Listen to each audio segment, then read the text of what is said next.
Bonjour à toutes et à tous. Merci, docteur Koukoul, pour votre invitation et puis merci également à l'association Drépa 31 pour l'organisation de cette journée. Donc, comme vous l'aurez compris, moi, je vais rester dans le thème de l'activité physique. Par contre, je vais changer de pathologie puisque mon domaine d'expertise, c'est le cancer. Et donc, je vais vous parler d'activité physique et cancer, sachant que vous verrez en écoutant mes collègues juste avant, il y a pas mal de ponts ou de liens qu'on peut faire entre les choses qui se font dans le domaine du cancer et ceux de la drépanocytose. Vous me dites quand c'est bon et que vous voyez bien la présentation. Ça y est, c'est bon, on voit la Bon, présentation. j'ai une présentation en trois temps. Je vais vous présenter d'abord l'association que je représente, moi, qui s'appelle la CAMI Sport et Cancer et qui est une des principales structures à proposer de l'activité physique en France.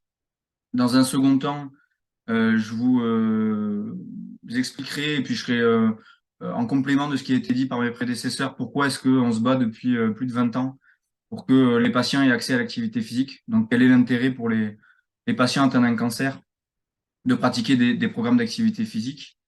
Et dans un troisième et dernier temps, j'expliquerai comment on fait en pratique, en prenant effectivement l'exemple de l'Oncopole à Toulouse, mais qui est quelque chose qu'on fait dans une quarantaine d'établissements un peu partout en France. Donc la CAMI est une association qui a été créée par un oncologue, un ancien sportif de haut niveau, il y a un peu plus de 20 ans.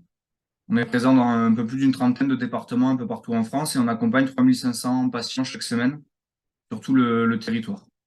Ces patients, on les accompagne, et je rejoins ce qui a été dit précédemment, euh, parce que les médecins en parlent aux patients. Et donc, on a un réseau d'un millier à peu près de médecins qui soient spécialistes en majorité, voire même généralistes, qui prescrivent nos programmes partout en France et qui permettent aux patients d'y accéder. Et après, une fois que le médecin a fait la prescription, on a une cinquantaine d'intervenants un peu partout en France, dont trois à Toulouse, qui prennent en charge le cancer dans les programmes d'activité physique au quotidien. Je vais passer assez rapidement sur la slide d'après parce que je vais y revenir un peu plus en détail par la suite. Mais l'idée de la CAMI, c'est de prendre en charge tous les patients, quels qu'ils soient. Donc, quel que soit le type de cancer, qu'on soit sportif ou sédentaire, qu'on soit soigné à Toulouse, à Paris, à Bordeaux, qu'on soit enfant, adolescent, jeunes adultes ou adultes ou seniors. Voilà, toutes les personnes en France, à partir du moment où ils ont eu un cancer, qui puissent accéder à nos programmes, essentiellement pour trois raisons donc, que je développerai juste après. On sait que ce type de programme d'activité physique va augmenter les chances de rémission, lutter contre les effets indésirables des traitements et améliorer la qualité de vie. La CAMI est beaucoup plus dans le champ de la santé que dans le champ du sport. Donc, on a une approche qui est thérapeutique. On considère que l'activité physique est une thérapeutique, non médicamenteuse, bien entendu, mais une thérapeutique. On n'invente rien, hein. La Haute Autorité de Santé l'a reconnue comme telle il y a plus de 10 ans. Donc, plutôt une approche thérapeutique avec un positionnement dans le champ de la santé et pas une activité physique occupationnelle ou récréationnelle, qui n'est pas du tout une critique, hein, parce que ça a aussi son intérêt, mais qui intervient plutôt en après-cancer, alors que la chémie a plutôt une expertise en phase aiguë. Donc, tous nos programmes sont sécurisés avec des personnes formées. Ils respectent des critères de durée, de fréquence, d'intensité. Ils sont évalués et intégrés au parcours de soins des patients. Pour corroborer ce que je viens de dire, vous avez là une photo de tous nos praticiens en France et c'est un point important auquel on tient et je rejoins un peu ce qui a été dit avant. Ce qui est important, c'est de pouvoir personnaliser l'activité physique, qu'on soit d'ailleurs dans le cadre d'un cancer ou d'une drépanocytose. Et donc, nos intervenants, ils sont formés à comment on adapte et comment on personnalise l'activité physique, en l'occurrence pour les patients atteints d'un cancer.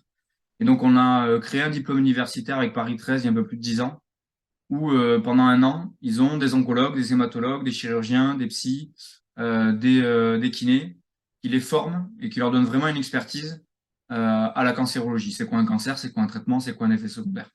Et dernièrement, on a victime un peu de notre succès, on a décidé d'internaliser cette formation-là, puisqu'on peut plus être dépendant des contraintes des diplômes universitaires, mais peu importe, l'idée c'est de vraiment avoir une expertise, une spécialisation de nos intervenants pour qu'ils connaissent bien ce que c'est qu'un cancer et qu'ils puissent prendre en charge au mieux, de la manière la plus personnalisée, les patients. Notre modèle d'intervention, il est en trois temps. Et donc, je vais prendre l'exemple de Toulouse juste après pour l'illustrer. Mais partout en France, on fait la même chose. On intervient soit directement à l'hôpital, donc c'est ce qu'on fait à l'Oncopole, par exemple, à Toulouse. Et donc là, on est dans les murs de l'établissement pour prendre en charge les patients de l'établissement. Et on a deux sous-modèles, un modèle de prise en charge collective, donc pour les tumeurs solides, sein, côlon, prostate, par exemple. Et puis on a un deuxième modèle qui est un modèle de prise en charge non plus collective, mais individuelle, où on va intervenir en chambre pendant l'hospitalisation des patients. Et donc ça, on le fait en hématologie et en pédiatrie. L'idée, c'est que le patient, à la sortie de cette première phase qui se passe à l'hôpital, il puisse continuer à pratiquer avec nous en ville. Et donc, on a une deuxième phase que vous voyez là au milieu sur le diapositive qui se déroule en ville. Et puis, on a une troisième phase qui est non plus dédiée uniquement aux patients, mais à tous les publics. Et donc, l'idée, c'est que des patients qu'on a accompagnés à l'hôpital ou en ville puissent continuer à pratiquer avec nous, mais avec des aidants, des proches, des salariés d'entreprise, des professionnels de santé, voilà. Toutes les personnes qui ont envie de pratiquer avec l'alchimie. Et donc, sur la première phase, on travaille avec une quarantaine d'hôpitaux un peu partout en France. Sur la deuxième, avec 80 villes. Et puis sur la troisième, avec la même chose, un peu moins de 80 villes. Pour terminer sur la présentation de la CAMI, et c'est un point important, et je vais faire un parallèle avec la drépanocytose. Quand la CAMI a été créée en 2000, le médecin et l'ancien sportif de haut niveau qui ont créé l'association, on les a pris au mieux de haut, au pire pour des fous. Non, non, le patient a un cancer, il a des traitements, il est fatigué, surtout il ne faut pas qu'il bouge. Et donc c'était très compliqué il y a 20 ans quand ils ont démarré, parce que c'était pas du tout dans les usages de faire de l'activité physique aux patients en cancérologie, puis pour les maladies chroniques au sens large. Et donc nous, on a dû se battre dans les années 2000 pour faire reconnaître l'intérêt pour les patients. Aujourd'hui, c'est plus du tout un sujet, hein. Vous avez toute une littérature scientifique qui montre l'intérêt pour les patients. Et donc, vous avez quasi plus personne qui ne va pas être convaincu de l'intérêt pour les patients de pratiquer de l'activité physique. Mais il y a 20 ans, c'était pas la même chose. Et cette slide-là, c'est le deuxième combat qu'on mène depuis 2 ans à peu près.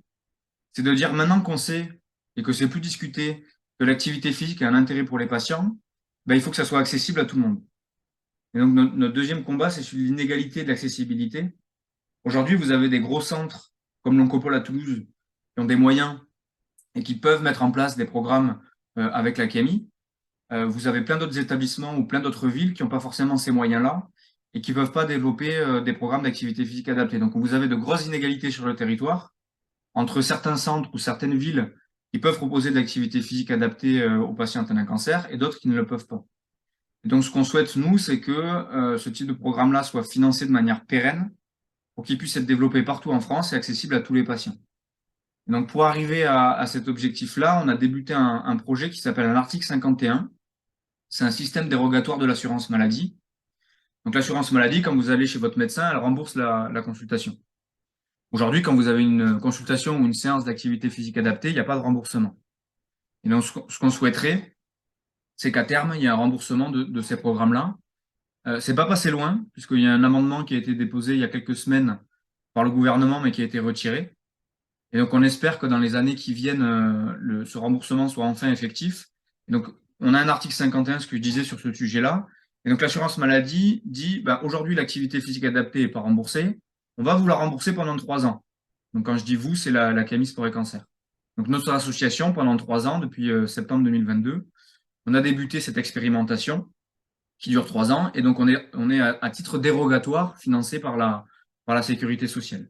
Et l'idée, c'est qu'à l'issue de cet article 51, si l'assurance maladie considère que on est un programme qui est duplicable au niveau national et qui est intéressant et sur lequel l'assurance maladie peut investir, on a bon espoir, en tout cas c'est le but des articles 51, que ça rentre dans le droit commun et que ça soit remboursé. Voilà, encore une fois, c'est pas passé loin dès cette année, dès le 2024, mais l'amendement a été retiré. On espère qu'en 2025, voire 2026, les choses soient définitivement actées. Et je fais un parallèle avec la drépanocytose. Sur l'amendement qui a été déposé par le gouvernement, le remboursement était uniquement pour le diabète et le cancer. On pousse et beaucoup de médecins au niveau national poussent pour que le remboursement ne soit pas limité uniquement au cancer et au diabète, mais ça soit élargi à toutes les maladies chroniques. Voilà ce que je pouvais vous dire sur la CAMI. Maintenant, pourquoi on s'est battu pendant 20 ans et quel est l'intérêt pour les patients de pratiquer? Alors, avant de parler des patients, un point important, il y a ce qui se passe dans le cadre du cancer, il y a ce qui se passe avant. Et donc, c'est ce qu'on appelle la prévention primaire. Et donc, en prévention primaire, ça concerne tout le monde, avant un cancer ou avant les pathologies. Et donc, ce qu'on sait, ce que les études montrent, c'est que dans la population générale, non atteinte d'un cancer, si on est actif, euh, essentiellement pour 3 types de cancers, on va avoir moins de chances de voir apparaître le cancer du côlon, du sein et de l'endomètre. Donc, ça, je le redis autrement, si je suis actif par rapport à une population inactive, j'ai à peu près, vous voyez les chiffres en bas, entre 20 et 30% de moins de chances d'avoir un cancer. Donc ça, c'est pour la population générale, avec des niveaux de preuves qui sont quand même élevés, convaincants pour le côlon et probables pour le sein et l'endomètre. Maintenant, dans le cadre du cancer, donc si j'ai eu malheureusement un cancer, on va avoir un deuxième type de bénéfice, c'est la réduction du risque de récidive. Et j'ai mis les 3 principaux cancers sur lesquels on sait aujourd'hui que ce risque de récidive est diminué par l'activité physique, que sont le côlon, le sein et la prostate. Et vous voyez que les chiffres là sont vraiment non négligeables, puisqu'on a autour de 50% de diminution du risque de récidive entre un patient qui est actif et un patient qui est sédentaire. Il y a également, en plus petit en dessous, une diminution du risque de mortalité, donc du risque de décès, pour ces trois cancers-là, avec des chiffres autour de 40%. Donc ça, c'est un premier bénéfice. Je vais passer rapidement sur cette slide-là parce que c'est assez technique. Mais en fait, ces diminutions-là, ces pourcentages-là, on les explique essentiellement par 3 raisons. Un effet de l'activité physique sur les hormones, dont certaines sont un carburant pour les cellules cancéreuses. Une atténuation des phénomènes inflammatoires. Et puis, une amélioration de l'immunité. Je ne rentre pas dans le détail. Voilà, il y a ces 3 grands axes-là, hormones, inflammation et immunité, qui expliquent ces chiffres-là. Ça, c'est le premier grand bénéfice de l'activité physique pour les patients atteints d'un cancer. Il y en a 3 en tout. Et donc, le deuxième, c'est tout ce qui va concerner les effets secondaires des traitements. Il y en a beaucoup, mais quand vous avez une chimiothérapie, une radiothérapie, une chirurgie, une thérapie ciblée, enfin, toutes les thérapies qui peuvent exister dans le cadre du cancer, vous allez globalement avoir 3 effets secondaires qu'on retrouve chez la majorité des patients: une perte de masse musculaire, une fatigue et un déconditionnement physique. Donc, je perds du muscle, je suis déconditionné, ça veut dire que je suis moins capable de faire d'efforts par rapport à d'habitude. Et conséquence plus ou moins directe des 2 premiers, je suis fatigué. Ce qu'on sait aujourd'hui, c'est que le seul traitement validé de la fatigue en oncologie, c'est l'activité physique. Il n'y a aucun médicament qui résout la problématique de la fatigue en cancérologie. Le seul remède, entre guillemets, c'est celui de l'activité physique. Et de la même manière, l'activité physique va permettre de diminuer la masse musculaire et va améliorer la condition physique des patients. Donc ça, c'est pour les effets secondaires. Et puis, il y a un troisième bénéfice, c'est tout ce qui va concerner la qualité de vie. Et donc, dans la qualité de vie, vous allez, grâce à l'activité physique, avoir un certain bien-être, un certain plaisir, parfois améliorer votre sommeil, être plus autonome, diminuer les risques d'anxiété ou de dépression, etc. Vous allez également pouvoir vous réapproprier un corps qui est mis à rude épreuve par la chimiothérapie, la radiothérapie, etc. Et donc avoir une meilleure image corporelle et une meilleure estime de soi. Et puis, la majorité des séances qui sont proposées par l'Académie et par d'autres structures en France sont majoritairement collectives. Et donc, quand on est dans une séance collective, on va pouvoir aussi échanger, avoir du lien avec les autres, permettre de s'inscrire dans une dynamique de projet, etc. Donc, voilà pourquoi depuis plus de 20 ans, nous, on propose aux patients atteints d'un cancer un peu partout en France des programmes d'activité physique, parce qu'on sait que ça va diminuer le risque de récidive, améliorer la qualité de vie et diminuer les effets secondaires des traitements. Qu'est-ce qu'il est conseillé de faire? Je vais passer rapidement parce que mes collègues en ont plus ou moins déjà parlé. Mais j'insiste sur le fait que ces recommandations, c'est des recommandations générales, donc qui peuvent concerner la population générale, les patients atteints d'un cancer ou les personnes qui ont une drépanocytose. La première recommandation qui est assez connue, c'est 150 minutes d'activité physique d'intensité modérée par semaine, ou la moitié, donc moitié moins, 75 minutes, mais cette fois d'intensité un peu plus élevée. Je vous ai mis des indicateurs, une intensité modérée en règle générale, on considère que c'est une marche entre 5 et 7 km/h, une activité d'intensité plus élevée, un jogging entre 8 et 10 km/h. Je rejoins tout à fait ce qu'a dit le docteur Pillard tout à l'heure. Ça reste de la théorie. Pour qu'on adapte l'intensité à chaque patient, il y a des petits éléments à avoir et il en a cité quelques-uns. C'est la capacité à parler ou pas, l'augmentation du rythme cardiaque et la transpiration. Donc, si vous êtes capable de parler, mais que vous ne pouvez pas chanter, que vous avez une augmentation du rythme cardiaque qui n'est pas très importante et que vous n'avez pas de transpiration, a priori, vous allez être dans une intensité plutôt modérée. Si vous avez une incapacité à discuter avec la personne qui est avec vous, que vous sentez que vous avez une augmentation du rythme cardiaque et que vous transpirez, on va être plutôt dans une activité d'intensité plus élevée. Quelques conseils sur ces 150 minutes d'activité physique chaque semaine. Ça reste un repère. Bien entendu, c'est mieux de faire un petit peu que rien du tout. Donc, si on peut faire 150 minutes, tant mieux. Si on fait que 10 minutes, d'ailleurs, les dernières études montrent que même à partir de 3-4 minutes d'intensité élevée, on commence à avoir des bénéfices. Donc, il vaut mieux faire quelques minutes que rien du tout. Ensuite, on a un effet dose-réponse. Ça veut dire que on peut aussi faire plus que 150 minutes. Ce qui est conseillé, c'est d'aller jusqu'à 300 minutes quand on le peut par semaine. Donc, 150 minutes, ça reste un repère, un optimum. 10 minutes, ça reste bien et mieux que zéro. Et 300 minutes, si on peut faire 300 minutes, ça reste aussi intéressant. Ce qui est aussi conseillé, c'est d'être régulier. Et on peut bien évidemment combiner des activités d'intensité modérée avec des activités d'intensité plus élevée. Ça, c'est la première recommandation. La deuxième, ça a aussi été dit, c'est de faire un petit peu de renforcement musculaire. Et j'insiste, je redis ce qui a été dit tout à l'heure. C'est pas du tout de la musculation, c'est du renforcement musculaire. Donc ça peut être sans charge ou avec une faible charge, 2 fois par semaine, une vingtaine de minutes. Et là, on va plutôt avoir un travail avec le poids du corps ou avec ce qu'on appelle un travail contre résistance. Donc, par exemple, vous voyez la dame qui fait un travail contre la résistance de l'élastique. Donc, l'idée, c'est pas du tout d'avoir des haltères de 5, de 10 kg, de 15 kg, pas du tout. Mais voilà, d'avoir un travail de renforcement musculaire. Quand vous prenez les escaliers au lieu de l'ascenseur, vous faites du renforcement musculaire.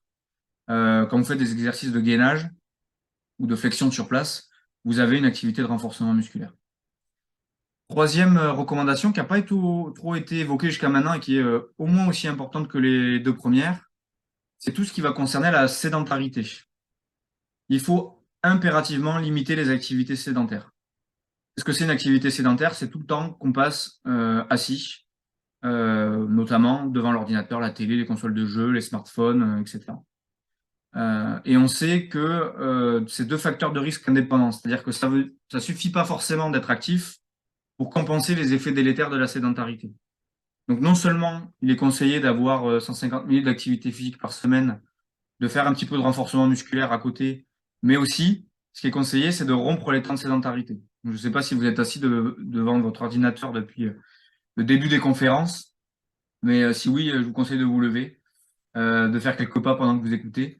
Et donc, ce qu'on retrouve souvent dans la littérature, c'est faire une pause toutes les heures, si possible pour faire 5 minutes de marche. En tout cas, essayer de rompre les temps de sédentarité toutes les heures. C'est pas toujours faisable, mais quand on peut le faire, ça a un intérêt pour la santé. Pour terminer sur comment nous on fait en pratique pour appliquer tout ça. Donc là, j'ai surtout pris l'exemple de l'Oncopole. Donc on travaille avec une quarantaine d'établissements, vous les avez tous là, peu importe. Il y en a un peu partout en France. Donc ça, c'est pour le modèle collectif. On a également d'autres établissements avec lesquels on travaille sur le modèle individuel en hématologie et en pédiatrie. Et donc, comment ça se passe en pratique? Et je vais aussi rejoindre des choses qui ont été dites tout à l'heure. Pour nous, association, ce qui est primordial, c'est d'avoir un feu vert médical. On ne prendra jamais en charge un patient si on n'est pas sûr qu'il n'y a pas qu'il y a une absence de contre-indication à la pratique. Et ça, c'est du rôle du médecin de prescrire le programme Camille en disant le patient peut pratiquer, il n'y a pas de risque à la pratique et il n'y a pas de contre-indication. À partir du moment où on a eu ce feu vert médical, je rejoins aussi ce que disait, je crois, une des mamans sur le chat. Nous, on va faire un premier temps d'échange avec le patient ou la patiente pour le connaître et on va faire un bilan de santé des tests physiques. Donc, dans le bilan de santé, ça va être quel est le cancer, quels sont les traitements, quels sont les effets secondaires, est-ce que la personne est plutôt sportive ou sédentaire? Donc, de vraiment connaître le patient à qui on va proposer de l'activité physique par la suite. Et puis, quelques tests physiques pour connaître ses capacités. Donc, c'est des tests physiques classiques sur l'endurance, sur la souplesse, sur la force de préhension, etc. À l'issue de cette consultation, où donc, il y a un bilan de santé des tests physiques, on va, a priori, bien connaître les capacités, les besoins du patient ou de la patiente, et on va pouvoir lui proposer des séances adaptées à ces éléments-là. Et donc, ce qu'on propose, notamment à l'Oncopole et puis un peu partout en France, c'est 2 séances par semaine. C'est des séances qui durent 1 heure et pendant 3 mois minimum. On peut prolonger jusqu'à 9 mois. Donc, on peut faire 3 mois, 6 mois ou 9 mois. Mais le minimum, c'est 3 mois pour avoir un intérêt pour le patient. Et ces séances collectives, elles sont accessibles à 8 patients maximum en même temps. On a limité, on n'a pas plus de patients pour pouvoir un minimum personnaliser la séance avec les 8 patients qui sont, ou les 8 patientes qui sont présents. On renouvelle le bilan et les tests tous les 3 mois. On fait passer un questionnaire de satisfaction en cours de programme. Et bien entendu, tout ça se fait en lien étroit avec les équipes soignantes, les médecins, les cadres, les infirmiers, les kinés, pour qu'on ait des échanges réguliers avec les équipes par rapport au programme qui est proposé par la CAMI. Mais voilà, le plus important reste ça. Ça, au moins, je suis sûr que vous le verrez. Au-delà de tout ce que j'ai dit et d'intérêt pour les patients, bah, ceux qui en parlent le mieux, c'est ceux qui vivent nos programmes au quotidien. Donc, vous avez un témoignage d'une patiente à Toulouse qui dit ce que ça lui apporte. Donc, je vous laisse lire le témoignage pour conclure.